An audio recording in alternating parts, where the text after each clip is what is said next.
आज ही Doubtnut app download करें। Doubtnut पर होगा अब आपके सभी मैथ्स, केमिस्ट्री, फिजिक्स और बायोलॉजी डाउट्स का सफाया। बस अपने क्वेश्चन की फोटो खींचो, उसे क्रॉप करो और तुरंत वीडियो सोल्यूशन पाओ। Download now.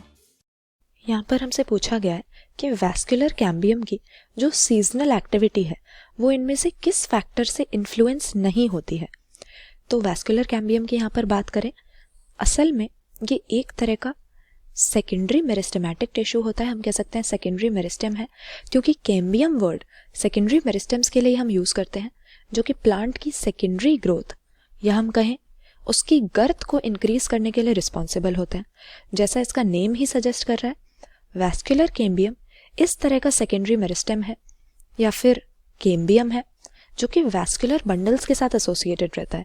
वैस्कुलर बंडल से हमारा क्या मतलब है, हमें पता है कि जाइलम और फ्लोएम ये दो तरह के कॉम्प्लेक्स वैस्कुलर टिश्यूज प्लांट्स के पास होते हैं और ये इकट्ठे कलेक्टिवली वैस्कुलर बंडल्स कहलाते हैं।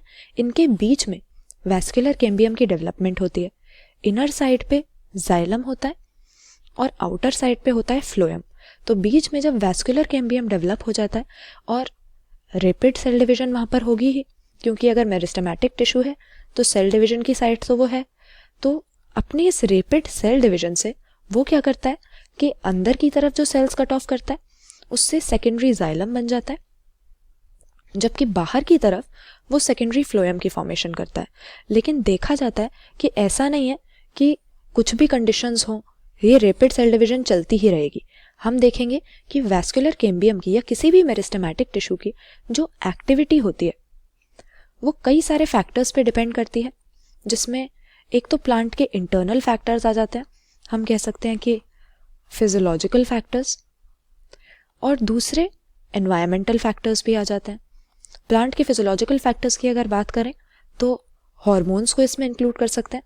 प्लांट ग्रोथ रेगुलेटर्स कैम्बियम की एक्टिविटी को अफेक्ट करेंगे, क्योंकि कई सारे ऐसे हैं जो सेल डिवीजन को सपोर्ट करते हैं और कई अपोज करते हैं। और एनवायरमेंट में भी कई सारे फैक्टर्स जैसे टेम्परेचर कैसा है, ह्यूमिडिटी, ये सब कैम्बियम की एक्टिविटी को ऑल्टर कर सकते हैं। तो यहाँ पर अगर अपने ऑप्शंस को देखें, पहला हमें दिया है जियोग्राफिकल लोकेशन, तो बिल्कुल सही बात है। वो प्लांट कहाँ पर सिचुएटेड है इसके बेसिस पे इसके कैम्बियम की एक्टिविटी डिफर करेगी, क्योंकि अगर वो टेम्परेट रीजन में है तो एक्टिविटी बहुत ही बदल सकती है, इसमें बहुत चेंज आएगा। क्योंकि टेम्परेट रीजन में हम देखते हैं कि काफ़ी ड्रास्टिक सीजनल चेंजेस आते हैं वेदर कंडीशंस में। सर्दियों में बहुत सर्दी हो जाती है, टेम्परेचर बहुत लो हो जाता है, और गर्मियों में फिर अचानक से बदल जाता है। तो ऐसे में वैस्कुलर कैम्बियम की एक्टिविटी भी विंटर में कम हो जाती है, स्प्रिंग में बढ़ जाती है। तो टेम्परेट रीजन में अगर प्लांट है तो ज़्यादा उसकी वेरी करेगी फ्रॉम सीजन टू सीजन। फिर दिया है रिलेटिव ह्यूमिडिटी एंड टेम्परेचर, तो ये अगेन एनवायरमेंटल कंडीशंस की बात कर रहे हैं जो डेफिनेटली हमारे कैम्बियम की एक्टिविटी को अफेक्ट करते हैं। फिर दे रहा है कि फोटो पीरियड और वाटर सप्लाई, तो अगेन ये भी एनवायरमेंटल फैक्टर्स में आ जाएंगे वैस्कुलर कैम्बियम को अफेक्ट करने वाले। लेकिन ऑप्शन डी यहाँ पर गलत हो जाएगा। लीफ ओरिएंटेशन से इसका कोई मतलब नहीं है, क्योंकि लीव्स किसी भी मैनर में अरेंज्ड हो, अगर फिजियोलॉजिकल फैक्टर्स और एनवायरमेंटल फैक्टर्स वैस्कुलर कैम्बियम की एक्टिविटी के लिए फेवरेबल हैं तो वो एक्टिव होगा और रैपिडली सेल डिवीजन करके प्लांट की सेकेंडरी ग्रोथ वो करवाएगा। तो यहाँ पर ऑप्शन डी हम अपना गलत आंसर मार्क कर देंगे कि लीफ ओरिएंटेशन से वैस्कुलर कैम्बियम की सीजनल एक्टिविटी पे फर्क नहीं पड़ता। कई सारे फिजियोलॉजिकल और एनवायरमेंटल फैक्टर्स इसको अफेक्ट कर सकते हैं, लेकिन लीफ ओरिएंटेशन उनमें से एक नहीं है।